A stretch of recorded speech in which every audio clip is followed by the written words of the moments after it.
Did you turn it on already? Yeah. Are we recording? Yeah, are you recording? Yeah. So we Okay. can use some of this, so I got that. Okay, excellent. All right. We're ready to roll? We're ready. We're ready to rock? I'm ready, yeah. Good. Sure. You okay? Why not? All right. Lunch break with Kevin. Take 5. Welcome to lunch break today. We're so glad that you joined us. I'm here per usual with Jay and Cole. Wait. Back that up. Nope. Did you just say per usual? Yes. It's German for normal. You heard me. Oh, You heard me say German. it one time Uh-huh. in a production huddle on a Sunday. Per usual. I don't know, Say- but I have teenagers. So okay, so too. like now I can't. So I try to say stuff like that at my house, and Yeah. my kids just look at me and go, "Stop, Stop. just Yeah, stop." that's part of the fun. Well, oh no, that's why I do it. I mean, but Yeah. I just Yeah. okay. Sorry, I you caught me off guard with that. So Do we need to do a take two? No, we're good. Okay. Let's keep rolling. We Per are- usual. We're just gonna For you. per usual. We're just gonna roll with But it. not the use. You and I are actually swapped this week. That's true. Yeah. That's true. I know. And we're here with Kevin. Yeah. Kevin, hi. hello. Kevin. Yay. Cue some background like I said we get. Can we all add that? three of it. Add that to the audio track. There'll be a sound effect added to this. I Thank you. couldn't get the true applause, so I needed the sound effect. It was from the live audience that we have in the room with us today. Right. Of course, of course. Packed in my office. Yeah. We're glad he's here with us today. Thank y'all for having me. Yeah. So, well, I got you here, Kevin. So, one of the things we do on lunch break is we try to kind of give people like a little bit like behind the scenes, like they don't know, not everybody knows what goes into Sundays or pulling off Sundays or whatever. So, as an elder, and our newest elder actually in the mix, you've been an elder for a year. What's it like being an elder? It's interesting. There's it's an interesting dynamic of trying to figure out the best ways to shepherd the flock and be there to pray and to hug and to care, to taking care of people is one of the things I love. Being able to get people's water back on, get their grass cut, be able to meet their needs both physically and then help out meeting their needs spiritually as well. But I think more importantly, it's about really giving a lot of yourself back to the Lord, things He's given to you. Yeah. And so for me, and I think every elder may approach it a little differently. One thing I'll say about our current eldership is we all have different skill sets. Yeah. But it takes everyone's different skill set to sort of make it work. I think from the most part, you guys are probably typical seeing Tim and I cracking jokes or running around. He's one of my closest friends. And so together he and I are more of the extroverted elders, to where in the most talented of the group's probably Peter. The fact that Peter can play music and he's a whiz in finance and engineering. Yeah. And so Christian, losing Christian in this round is going to be tough on us, because Christian is the strong construction background. He understands building concepts very well. Luckily we still have that skill set amongst the group. Alvin's an educator, and so for him it's more about the educational side of being an elder. So I think being an elder, it really hits on a bunch of different fronts, but I think importantly, we want to give back to God. We want to give back to this church. I know that each one of us feels indebted to the work that's been done here by those that came before us. So it's been a great run, and Scott's had a really good year as our leader, as chairman of the elders for this year, and we'll see how things move around and mix up, but it's good to get Dave coming back. I mean, we've got a pretty experienced group of guys that love and care about this building and the people that are inside the building, and we just want to make sure that it's around for that next generation of those that's going to come behind us. Any surprises as an elder? Oh, yeah. That you can share. Well, I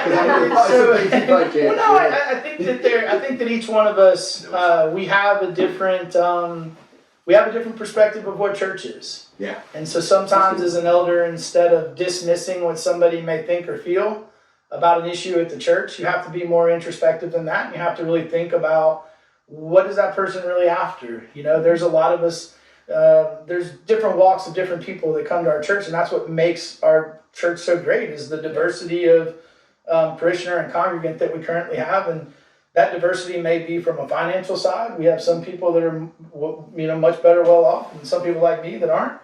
And so I think that, having all of these different views, you have to be willing to sit and listen to people. The hardest job in this church belongs to this guy right here. He works out every day to try and bring the best worship service that he can bring. I've mentioned to him last week, for me, it was one of the most magical worship services we've had. I was extremely emotional during that time period, felt extremely connected to God. And there's other people that may hear that and they want something a little different. And sometimes you got to remember that, maybe what you want isn't necessarily a different song. Maybe it's just a different feeling.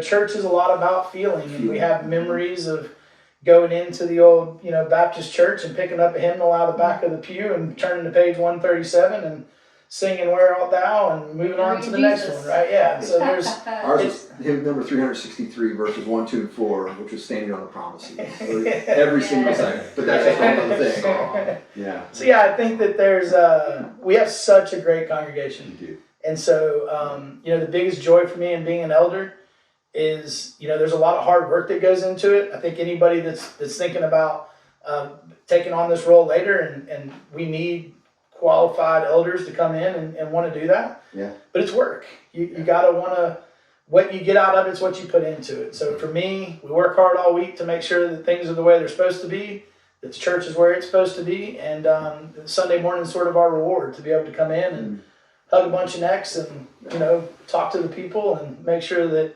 spiritual needs are being met. But look, we have spiritual needs too, and so it can be draining. Yeah. When you kind of you gain a whole new respect for those in ministry, because you recognize that rarely people walk up to you and say, "Hey, this place is the greatest place I've ever been. You're doing a great job." So it's usually at the adverse. So yeah, it's been an interesting run, but I'm loving doing it. Looking forward to this upcoming term. Looking forward to our retreat this weekend for us to really be able to hammer out a lot of what's going on next year. We have an aggressive preaching calendar going into next year that I'm extremely excited about. And so, just looking forward to kind of pushing in and seeing where we land. Yeah, Kevin's on our, we put together a little teaching team. We're grinding through like 2024 stuff. And I'm maybe the most excited I've been about a sermon series, like a year of preaching, probably my whole career. I'm just super jazzed. We're doing Sermon on the Mount. 32 weeks. I'm so excited. But it's only going to be 32 weeks, I promise. Like we're not going to stretch it. Mark was always supposed to be, we'll see. No, I'm committed. After all the grief I took over Mark lasting an extra 6 months, I'm in. Like, I'm going to do this. I think we should put a whiteboard up in the back and put tally marks. We could do that. I'm in. I'm excited. It's going to be good. It'll be fun. Very cool. And this week was great. This week was amazing. Like I said, the worship was fantastic. And Sunday night, I know you had mentioned to me earlier today that it was not what you thought it was going to be. It was amazing. It was just great. Not what you thought it was going to be. Can you talk a little bit about that? Yeah. So it's such an interesting experience because Sunday night we pulled together and we met Thursday. Yeah, we met on Thursday and said we need to do this on Sunday night. So it was kind of like okay, let's see what we can pull together. In about 4 hours. Yeah, I'd say we had about 4 hours worth of planning. Was all we really had time for. I mean, it was really that fast. So then we were just kind of moving things around, and so I kind of had this expectation, I guess, of really Murray in particular. So Murray, if some of you were there, we had about 175 people show up, which is really cool for us. On a Sunday night, like to come back after church, last minute, honestly, like wow, it was awesome. Especially when you're out of practice of having Sunday night services. Yes, for sure. So anyway, there's kind of this like, okay, we brought in this guy named Murray. Murray Tillis was his name, and he's the head of his ministry called Light of Messiah Ministries, and their whole ministry is about reaching Jewish people for Christ. Because as Kevin and I were talking about this, like, everybody needs Christ. Like, if you're either in Christ or you're not in Christ. Jesus said you're a sheep or a goat. It doesn't matter what kind of goat you are, you're still a goat or you're a sheep. Like, I mean, that's just really kind of what it breaks down to. So anyway, we're trying to reach Jewish people for Jesus. And the plan was he was going to tell a little bit of his story for about 15 minutes and then do some Q&A. And then, we were going to kind of be able to really speak more into the conflict and what was going on. And we did some of that, and it was good. But it was like Murray, the way he shared his story was just, It was different, and I think it was different than what he was expecting based on my conversations with him on Friday and Saturday.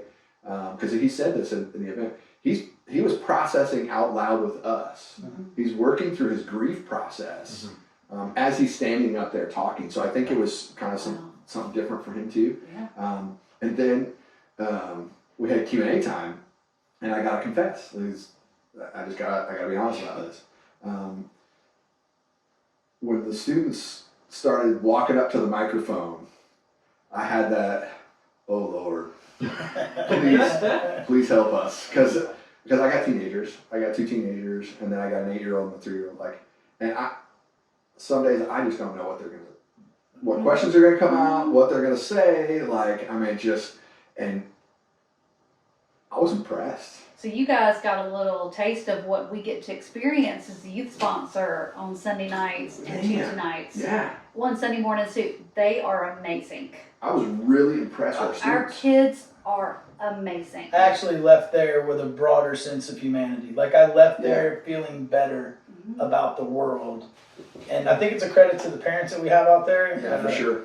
Good shout out to those youth sponsors that you were just talking about, the hard work and effort that goes in week out. I have a daughter that's in the youth for just a little bit longer, and she'll be rolling over. But great job, the youth pastors. I'd been asked to sit by one of the microphones, so naturally I was a bit, apprehensive about what was going to be said, or having to reach up and go, "What am I going to ask?" That's not important. We had security there. But I looked over, and one of the young men had a card in his hand where he had thoughtfully wrote out what his question was going to be.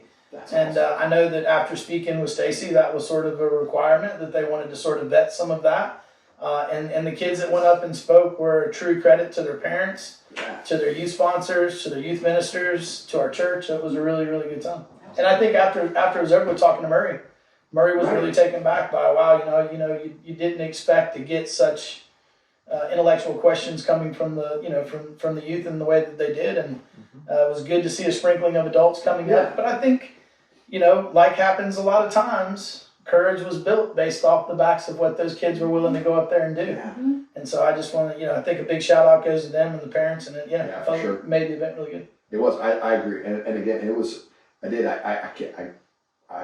had those sinking emotions, those feelings of what in the world is going to happen. And there wasn't a single question that any of the students asked that wasn't just dynamic, spot on. Even Murray, there was a couple points that Murray had some of his staff with him, and I can't remember his name, Daniel, I think his name was. But he was like, wow.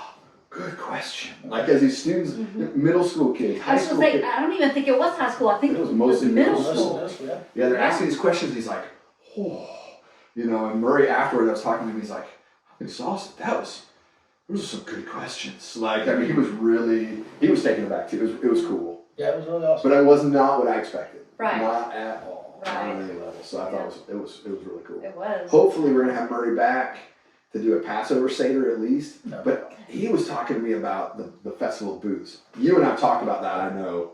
So much fun. And I was like, one of our elders would be very excited about that. About camping out in the field, building booths, tabernacle. There's a lot there. It could be really cool. Yeah, the Spirit was moving inside the worship center as well. The lighting of the candles, the prayer time. It was. If I have one slight regret, I think that me and Douglas might have been a little worried about burning the stage down, so we might have blew the candles out a little faster than some wanted us to. I appreciate that. So one critique of the event.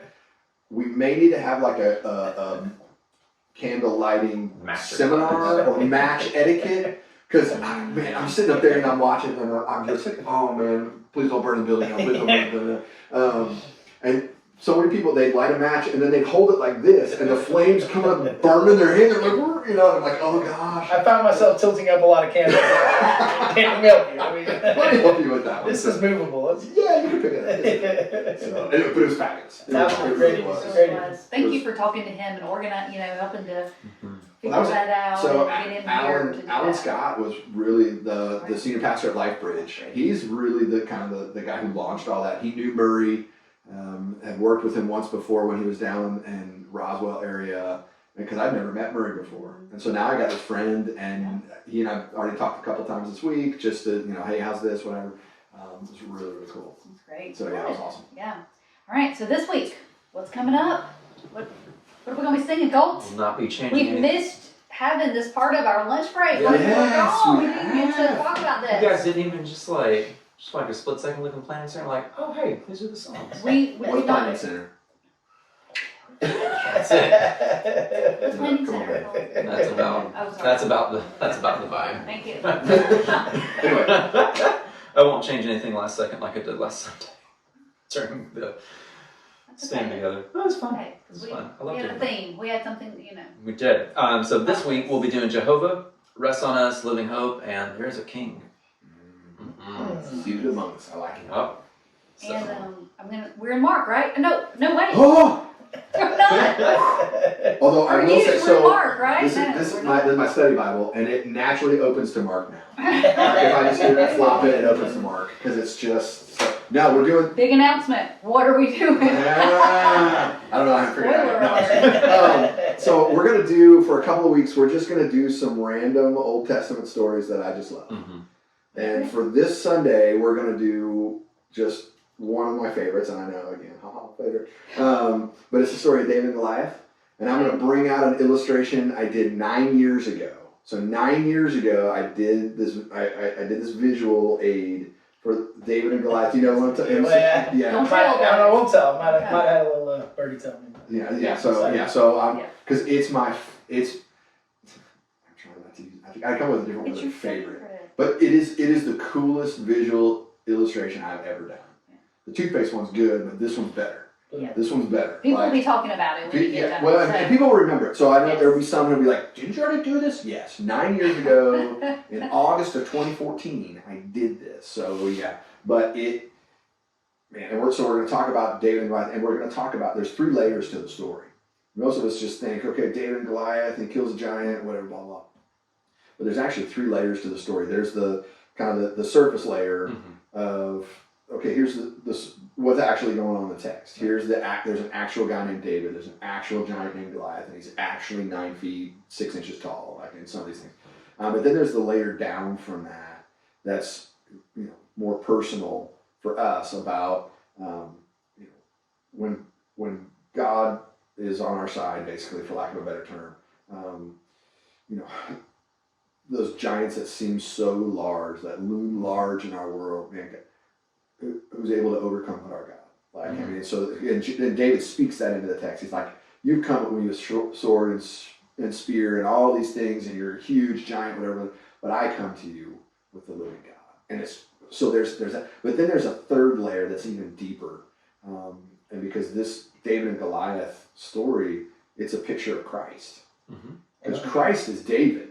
Like he's the fulfillment of David. Goliath is sin and Satan and the evil of our world, and Jesus overcomes sin. And so we're gonna talk about those 3 layers together. It's really cool. It's just fun. It's gonna be fun. I heard Tony Evans once say that a lot of people think that they're David, but we're really not David. We're kind of the scared Israelite in the corner. Yep. So For real. I think it's good to keep that frame of mind in that story. So Because you could stop there and be That's like, awesome. "Hey, what's your giant? You can slay your giant with God's help." Okay, yes, there's truth in that, but the real meat of the story is that final layer. It's like the Tootsie Pop, you take the wrapper is one layer, then the candy's another, but the real good stuff is that candy center kind of thing. So, I should give away Tootsie Pops this You week. should. I will be first on the list of those raising the hand to win a Tootsie Pop. Look at Maybe I'll put. You can toss it into the crowd. That's a job for Colts right there. Nope. So, I'm gonna give away Tootsie Pops. So I'm gonna give away Tootsie Pops this week. So I'm gonna have a visual aid and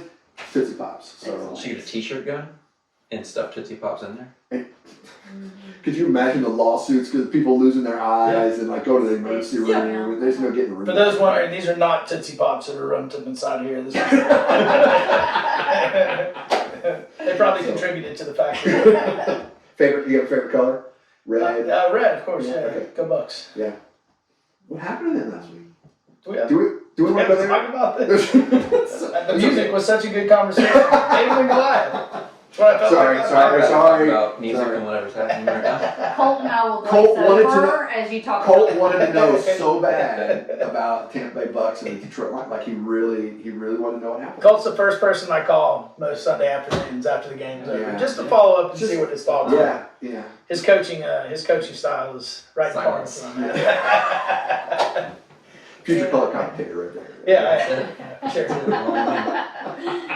Sorry. I'm gonna write this out. Saying That is probably fair. That's probably a good This idea. conversation. All right. Yeah. Like Thanks a for Tootsie being Pop. here. Thank you guys for having me. Yeah, it's Wise. thanks. Absolutely. Appreciate it, and thanks for joining us. And we'll see you next week. All right. There we go. We need a jingle. You need jingle in, jingle out, you know, like a.